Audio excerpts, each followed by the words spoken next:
वरिष्ठांच्या आदेशाचे पालन न करणे, शासकीय कामकाजात निष्काळजीपणा व हलगर्जीपणा केल्याच्या कारणावरून जावळा मंडल अधिकारी सूर्यकांत उत्तम डिकोले यांच्यावर निलंबनाची कारवाई करण्यात आली आहे. जिल्हाधिकारी एस. कार्तिकेयन यांनी हे निलंबनाचे आदेश दिल्याची माहिती निवासी नायब तहसीलदार बाळूताई भागवत यांनी दिली.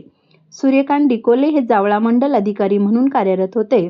तालुक्यातील विविध विषयांवरील बैठकींना गैरहजर राहणे, फेरफार प्रकरण प्रलंबित ठेवणे, वृद्धांच्या आदेशाची अंमलबजावणी न करणे, अवैध गौण खनिज उत्खनन व वाहतुकीकडे दुर्लक्ष करणे तसेच नागरिकांच्या तक्रारीकडे दुर्लक्ष केल्याच्या बाबी निदर्शनास आल्या होत्या.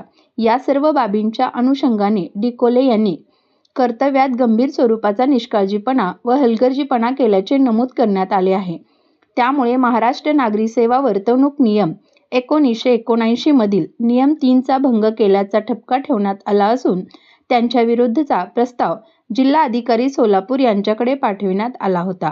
जिल्हाधिकारी एस. कार्तिकेयन यांनी नियुक्ती प्राधिकारी तसेच शिस्तभंगविषयक अधिकारी म्हणून प्राप्त अधिकारांचा वापर करून मंडल अधिकारी सूर्यकांत डिकोले यांना निलंबित करण्याचे आदेश दिले आहेत. निलंबनाच्या कालावधीत डिकोले यांचे मुख्यालय मोहोळ तहसील कार्यालय राहणार असून सक्षम अधिकाऱ्यांच्या पूर्वपरवानगीशिवाय त्यांना मुख्यालय सोडता येणार नाही असंही आदेशात स्पष्ट करण्यात आले आहे. ही कारवाई शासकीय कामकाजातील निष्काळजीपणावर प्रशासनाने घेतलेल्या कठोर भूमिकेचे संकेत मानले जात आहेत.